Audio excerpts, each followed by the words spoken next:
కరీంనగర్ జగిత్యాల్ రహదారి జాతీయ రహదారి కూడా టెండర్ ప్రాసెస్ నడుస్తా ఉన్నది. ఆ పనులు కూడా ప్రారంభించబోతున్నాం. సిఆర్ఎఫ్ ద్వారా గ్రామాల మండలాలకు ఒక మండలానికి కనెక్టివిటీ ఇచ్చినాం. మేము ఉన్నది తెలుసు, ఆర్నకుంట నుంచి మల్యాల వరకు అన్ని మండలాలను కలుపుకుంటూ రోడేస్తున్నాం. అలా గన్నేరవరం నుంచి ఎలిగంతల వరకు కూడా బ్రిడ్జి కడుతున్నాం. మధ్యలో గన్నేరవరం మండలం ప్రాంత ప్రజల యొక్క చిరకాల కోరిక. దానికి స్థానిక శాసనసభ్యులు ఇటు సత్యం గారు గాని అటు కోమంపల్లి సత్యనారాయణ గారు గాని వాళ్ళ సహకారం తీసుకున్నాం. ఆ ప్రారంభోత్సవానికి రాష్ట్ర మంత్రివర్యులు కోమరెడ్డి వెంకటరెడ్డి వస్తున్నారు. ఇది గన్నేరవరం బ్రిడ్జ్ ఆ ప్రాంతానికి చిరకాల కోరిక. ఇట్లా తిరిగి వస్తే 12 కిలోమీటర్లు, ఇప్పుడు వస్తే దాదాపు 2-3 కిలోమీటర్లు చేరుకునే ప్రయత్నం చేస్తాం. బ్రిడ్జ్ కడుతున్నాం మనం. కాబట్టి కరీంనగర్ పార్లమెంట్ సిఆర్ఎఫ్ ఫండ్స్ గాని, ఎన్ఆర్జీఎస్ ఫండ్స్ గాని, గ్రామీణ సడక్ యోజన గాని, నేషనల్ హైవేస్ గాని, నగరాల స్మార్ట్ సిటీ గాని, ఇట్లా అనేక రకాల కేంద్ర ప్రభుత్వం నుంచి నిధులు తీసుకొచ్చి కరీంనగర్ పార్లమెంట్ ను అభివృద్ధి చేసే ప్రయత్నం చేస్తున్నాం. రాబోయే రోజుల్లో ఇంకా నిధులు తీసుకొస్తాం, ఇంకా అభివృద్ధి చేస్తాం.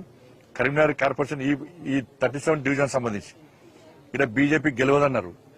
బీజేపీ గెలుచుడు చాలా ఇంపాసిబుల్ అన్నారు. ఇది కళ్ళలో కూడా జరగదని చెప్పన్నారు. అటువంటి పరిస్థితుల్లో ఈ డివిజన్ లో కార్పొరేటర్ గా చంద్రని గెలిపించారు. చంద్ర ఇలియాస్ టింకు గెలిపించిన తర్వాత ప్రజలు ఏ నమ్మకం, ఏ విశ్వాసంతో భారతీయ జనతా పార్టీని గెలిపించారో, కాశాభ్యాన్ని రేపటి ఆడించారో, ఈ ప్రాంతాన్ని ఇంకా సుందరంగా తీర్చిదిద్దుతాం. ఇక్కడ ప్రజల యొక్క సమస్యలు లేకుండా సమస్యలు లేని డివిజన్ గా ఈ ప్రాంతాన్ని తీర్చిదిద్ది ప్రత్యేకంగా నిధులు కేటాయించి ఈ ప్రాంతాన్ని అభివృద్ధి చేస్తామని చెప్పి ఈ సందర్భంగా తెలియజేస్తున్నాం.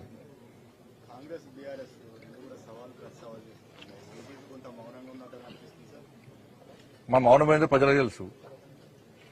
ఇలా కాంగ్రెస్ బీఆర్ఎస్ నేను మాట్లాడినా ఇద్దరు ఆడిన డ్రామా చూసి ప్రజలు నవ్వుకుంటున్నారు. బిగ్ బాస్ షోను మైమర్పించే విధంగా వాళ్ళిద్దరు షోలు ఉన్నాయి. వీళ్ళు అవినీతి పరులని వాళ్ళు అంటున్నారు, వాళ్ళ అవినీతి పరులని వీళ్ళు అంటున్నారు. వీళ్ళు వాళ్ళ గురించి ప్రూవ్ చేస్తున్నారు, వాళ్ళు వీళ్ళ మీద ఆధారంగా ప్రూవ్ చేయలేకపోతున్నారు. ఇలా బీఆర్ఎస్ పార్టీలో పోటీ, ఒక నాయకుడు వచ్చి మీడియా గ్రౌండ్ అయినా ఇంకో నాయకుడు లేని వల్ల.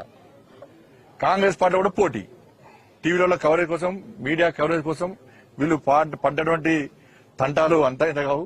ప్రజలు వీళ్ళ డ్రామాలు చూసి నవ్వుకున్నారు తప్ప శభాష్ అని ఈ పార్టీని ఆ పార్టీని అన్నదక్కలేదు. ఎందుకంటే రెండు అవినీతి పార్టీలే, వాళ్ళ బండారం వాళ్ళే బయటపెట్టుకుంటారు. మీరు అవినీతి పార్టీ అంటే మీరు అవినీతి పార్టీలు, మీరు అవినీతి పార్టీ. దీని ద్వారా ప్రజలకు స్పష్టమైంది ఏంది, ఈ రెండు కూడా అవినీతి పార్టీలే. ఈ రెండు పార్టీలు కూడా ఎలిమినేషన్ ఇచ్చారు, బిగ్ బాస్ ఇచ్చినట్టు. ఇవాళ డబుల్ ఇంజన్ సర్కార్ రావాలి. తెలంగాణ రాష్ట్రంలో నీతి నిజాయితీవంతమైన పాలన సాగాలంటే, నిధులు రావాలంటే, అభివృద్ధి చెందాలంటే ఈసారి బీజేపీకి అవకాశం ఇద్దాం, డబుల్ ఇంజన్ సర్కార్ రావాలని చెప్పి ప్రజలందరూ మా వైపు ఉన్నారు. కాబట్టి ప్రజలు ఆ షోను చూసి ఎంజాయ్ చేస్తున్నారు. కాబట్టి మేము కూడా దాన్ని డిస్టర్బ్ చేద్దానికి మేము కూడా చూస్తూ ఎంజాయ్ చేసినాం. మేము కూడా ఆ షో చూసి, బిగ్ బాస్ షో చూసి. కాబట్టి వాళ్ళ నిజాయితీ ఏదో అర్థమైంది. ఇవాళ రాష్ట్ర ముఖ్యమంత్రి ప్రశ్నిస్తున్నాను నేను. బీఆర్ఎస్ పార్టీ అధికారంలో ఉన్నప్పుడు, కాంగ్రెస్ పార్టీ అధికారం రాకముందు ఎన్నికల సమయంలో ఇదే రాష్ట్ర ముఖ్యమంత్రి గారు బీఆర్ఎస్ పార్టీ అవినీతి పాల్పడ్డది అని చెప్పి ఊకదంపుడు ఉపన్యాసం రాష్ట్ర ముఖ్యమంత్రి గారు ఇచ్చారు, మంత్రులు ఇచ్చారు. బీఆర్ఎస్ పార్టీ పాల్పడ్డ ఒక్క అవినీతి మీ బయటకు వస్తలేదు. నాకు అర్థం కాలే. ఒక్క అవినీతి. ఫోన్ ట్యాపింగ్ పొట్టు చేసిండ్రు. భార్యాభర్త నిన్నగాక మొన్న స్పీచ్ ఇచ్చిన ముఖ్యమంత్రి గారు భార్యాభర్తల ఫోన్లు కూడా విన్నారు అన్నారు. ఇవాళ ఆ సిట్టు విచారణ, ఫోన్ ట్యాపింగ్ సంబంధించి సిట్టు విచారణ ఏ విధంగా ఉందంటే టీవీ సీరియల్లకే సాగుతూనే ఉన్నది. 100 మందిని 1000 మందిని పిలుస్తున్నారు, విచారణ అంటున్నారు, టీవీలలో వస్తున్నది. మీరు విచారణ గిన్ని రోజుల నుంచి విచారణ చేసి గిన్ని 100 మందిని పిలిచి మీరు సాధించింది ఏంది? ఇంకెన్ని రోజులు విచారణ సాగిస్తారు? ఇది ఎన్ని రోజులు విచారణ సాగిస్తారు? ఇంత జరిగిన విచారణలో ఏం బయటపడ్డది? అప్పుడున్నటువంటి కాంగ్రెస్ పార్టీ, బీఆర్ఎస్ పార్టీ ఎమ్మెల్యేలు కూడా కేసీఆర్ కలిసి ఒప్పించి, సార్ నా ఏరియాలో ఫలానా నాయకుడు నన్ను ఇబ్బంది పెడుతున్నాడు, ఆయన కూడా ఫోన్ మనం వినాలని చెప్తే ఆ వ్యక్తులు ఫోన్ ట్యాపింగ్ జరిగింది. ఎమ్మెల్యేలు కూడా ఫోన్ ట్యాపింగ్ పాల్పడ్డారు, బీఆర్ఎస్ పార్టీ ఎమ్మెల్యేలు. ఇంత తతంగం జరిగింది. ముఖ్యమంత్రి గారే ఫోన్ ట్యాపింగ్ జరిగింది అంటున్నారు, ఆయన ఫోనే విన్నారంటున్నారు. మరి అటువంటి ముఖ్యమంత్రి గారు ఈ ఫోన్ ట్యాపింగ్ విషయంలో ఎందుకు శ్రద్ధ వహిస్తలేరు? ఇంకా ఎన్ని వేల మందిని పిలుస్తారు? ఎన్ని రోజులు ఈ సీరియల్ కొనసాగిస్తారు? దీని సమాప్తం ఎప్పుడు?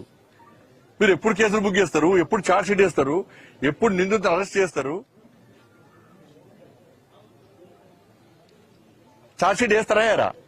అసలు ముఖ్యమంత్రి గారు చెప్పాలి, ఫోన్ ట్యాపింగ్ విషయంలో మీరు వేసిన సిట్టు దానికి నిబద్ధత ఉందా? ఫస్ట్ అధికారులు మంచోళ్లే, కానీ అధికారులు ఫ్రీడమ్ ఇస్తలేరు. రాష్ట్ర ముఖ్యమంత్రి గారి ఆదేశం ఏంటంటే దీనికి ఇట్నే జప్తూనే ఉండరు. ఇక ఛార్జ్ షీట్ లేదు, ఎంక్వైరీ లేదు, ఏం లేదు, టైం పాస్ పాలిటిక్స్ అని కూడా. దాని మీద రాష్ట్ర ముఖ్యమంత్రి స్పందించాలి. ఇలా ఇద్దరి మధ్యలో match fixing. Bharatiya Janata party strength అవుతున్నది.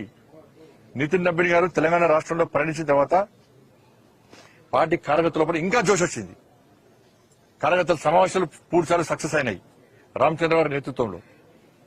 కాబట్టి భారతీయ జనతా పార్టీ చాప కింద నీళ్ళ పైకి వస్తున్నది. కాబట్టి భారతీయ జనతా పార్టీ రానియొద్దని చెప్పి ఈ రెండు పార్టీలు కుమ్మక్కై ఈ డ్రామాలు ఆడుతున్నారు. మీ డ్రామాలను ప్రజలు గమనించారు, గుర్తించారు. మీ డ్రామాలు ఇక సాగని విషయాన్ని గుర్తించుకోవాలి. సీఎం గారు కూడా నితిన్ నబీన్ పర్యటన పైన కొన్ని కామెంట్లు చేశారు. మంత్రులు కూడా కామెంట్లు చేస్తూ బీజేపీ అధికారంలోకి రావడం చాలా తెలంగాణలో పెద్ద పెద్ద ఆశలు ఉన్నాయని చెప్పేసి కొన్ని కామెంట్ చేస్తారు. కాంగ్రెస్ పార్టీ దుబ్బాకలో డిపాజిట్ రాలే. కాంగ్రెస్ పార్టీకి దుబ్బాక ఎన్నికలు ఉప ఎన్నికల్లో డిపాజిట్ రాలే. హుజాబాద్ ఉప ఎన్నికల్లో డిపాజిట్ రాలే కాంగ్రెస్ పార్టీకి. మునుగోడు ఎన్నికల్లో ఉప ఎన్నికల్లో కాంగ్రెస్ పార్టీ డిపాజిట్ రాలే. హైదరాబాద్ లో 2 గెలిచింది. కరీంనగర్ గత కార్పొరేషన్ ఒక్కరికి గెలవలే. వరంగల్ గత కార్పొరేషన్ ఒక్కరికి గెలవలే. మీకు క్యాడర్ లేదు, గెలిచే కెపాసిటీ లేదు. మీ అధికారికి వచ్చిన లేదా? కానీ మీడకి హవాలా రా. మేము కాంగ్రెస్ పార్టీ మీద ప్రజా సమస్యల యుద్దం కొనసాగించి ప్రజల మెప్పు పొంది ప్రజల ఆశీర్వాదంతో మేము వస్తాం అధికారంలోకి. సార్, ఇంకొకటి అర్బన్ ఛాలెంజ్ ఫండ్ అని చెప్పేసి మీరు తీసుకొని వచ్చామని చెప్పి మీరు చెప్తున్నారు. 800 కోట్లు సుమారు. మంత్రి పొన్నం ప్రభాకర్ మాట్లాడుతూ అర్బన్ ఛాలెంజ్ ఫండ్ కేంద్రం ఇచ్చింది ఎక్కడిది? 50% బ్యాంకు లోను, 25% రాష్ట్రం ఇస్తుంది, 20% కేంద్రం ఇస్తుందా? 50% లోన్ కూడా మేమే గ్యారెంటీ ఇవ్వాలి, అది కేంద్రం నిధులు ఎట్లయితే అని చెప్పి ప్రశ్నించింది. దాని వల్ల అవగాహన అయితే నిదర్శనం అది. అర్బన్ రాష్ట్ర ప్రభుత్వం ఎందుకెళ్ళే? అర్బన్ ఛాలెంజ్ ఫండ్ దేశంలో కేవలం 17 ప్రాజెక్టులే. పునః ప్రోగ్రాం అర్థం చేసుకోవాలి. ఇది దేశంలో కేవలం 17 ప్రాజెక్టులు.